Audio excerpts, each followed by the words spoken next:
News, it's me again, your boy Oniko Iho, your brand ambassador. And for today's video guys, mag-unbox tayo ng gift from a friend. Ayan, actually got this gift nung birthday ko, which is nung March 25. It's a gift of a friend na actually naging judge ko din nung nag-event ako, which is the Casa de Trends Ranking and Queen.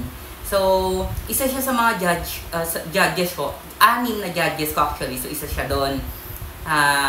He is actually Dr. Blake. Thank you so much, Doc Blake, sa effort mo on my event para maging judge. And, of course, hindi na natapos doon yung support na binigay niya sa akin. Kasi bukod sa nag-support siya sa event ko, guys, nagbigay pa siya ng another gift sa akin on my birthday. And I do really appreciate it. Kasi, guys, it's my first time na makatanggap ng gift from other person or a friend na hindi ko talaga in-expect. Kasi usual ako yung nagbibigay ng gift.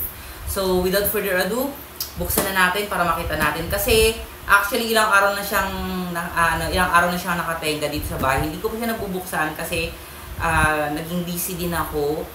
And nag-create ulit kasi ako ng upcoming event ko, which is Casa Vogue, which is the pasabog ng Casa de Trends. So, hope guys may mga mag-join ulit. That would be on May 12, 2024. So, sa mga friends ko dyan na mga models or calling all the aspirant models out there na gustong ma-experience at gustong mag-join sa event namin under Casa de Trends Modeling Academy, please free na tawag nito na mag-update or mag-chat sa akin, chat sa akin sa mga gustong mag-join sa upcoming event namin. So, again, thank you so much, Doc Blake, sa effort mo. I know pinaghirapan mo to, and honestly guys, siya pa yung naghatid dito sa bahay. Yun. Thank you so much again, Doc Blake. And yes, buksan na natin para makita natin kung ano yung gift ni Doc Blake. Thank you so much again, Doc Blake.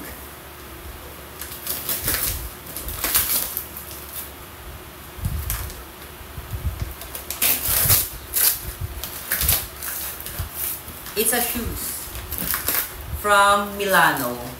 Ayan siya guys. So Milano shoes. Again, thank you so much, Doc Blake. Thank you. I love shoes actually. Especially pag white shoes siya. Kasi nagagamit ko siya sa work ko.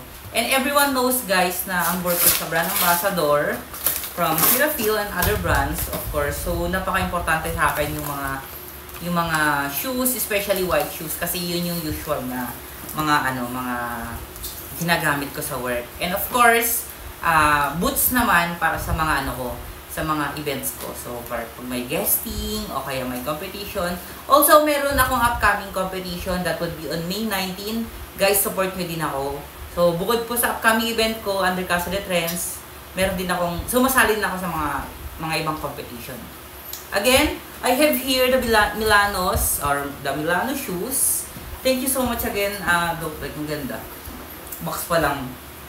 Very expensive na. Ayan. So, buksan natin, tingnan natin kung ano yung itsura ng shoes. So, upon opening it guys, ito siya.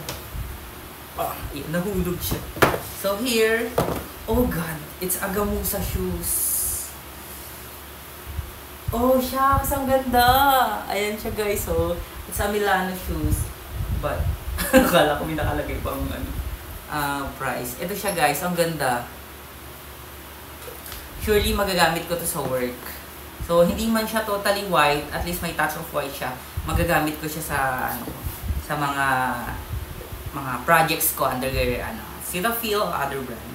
So, again, I have here the Milano shoes, ang ganda. Gamusa ata yung ganitong texture. Pero ayan siya, ang ganda niya guys, ayan. Shucks, ang ganda. Again, thank you so much, Doc Blake. Thank you.